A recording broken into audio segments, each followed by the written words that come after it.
Greetings and welcome to another edition of Science Sunday here in our capital city at the Connecticut Science Center with Nate. Good morning. Good morning, Mark. How are you? Doing great. What do you have for us today? So I have a little bit of a demonstration that involves earthquakes, actually. Okay. Yeah. So I've got a little city set up here. We've got some houses and then a nice hotel up on the hill with a good overlook. And what can you tell me about the ground that we have? It looks very sandy. Yeah, it's sandy. And what else about the ground? It looks a little wet. Yeah, it's pretty wet, right? Okay. It's kind of like a beach, right? A really wet, saturated sand. So we are going to make an earthquake now, and we're going to see what happens to our houses, and then see if we notice anything else. So we're going to take our hands, and we're just going to start banging on the table.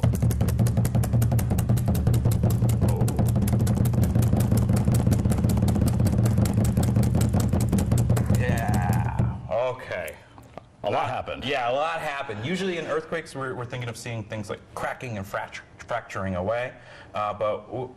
Did you notice what happened with these two things? We had two things appear. Yeah, these were underground before, and they actually came up. And then our nice hotel on the hill, what happened? Started to sink. Yeah, and then our house is, it went from a 2-story to a 1-story. Yeah. Now, right, with a sub-basement.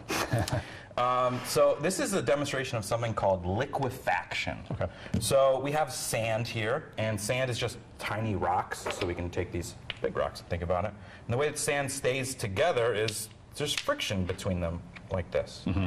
When we have a lot of water in here, the water will go down because of gravity, but once we start the earthquake, the water is going to move wherever there's less pressure.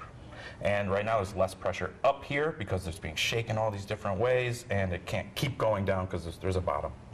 So as it goes up towards less pressure, it pushes the sand away from each other, and actually the sand starts to just kind of float.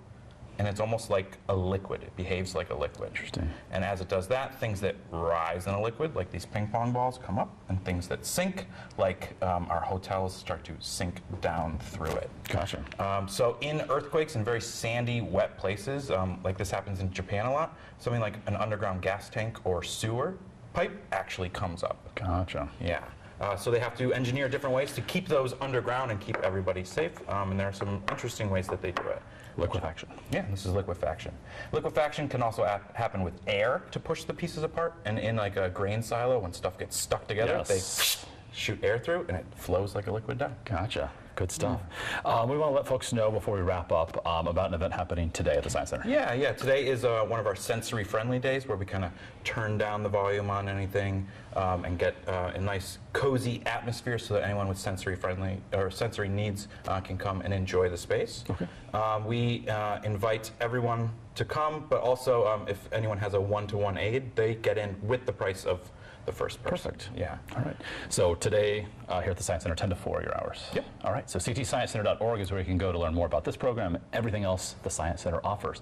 Nate, thanks so much. And of course, we'll see you for another edition of Science Sunday next weekend.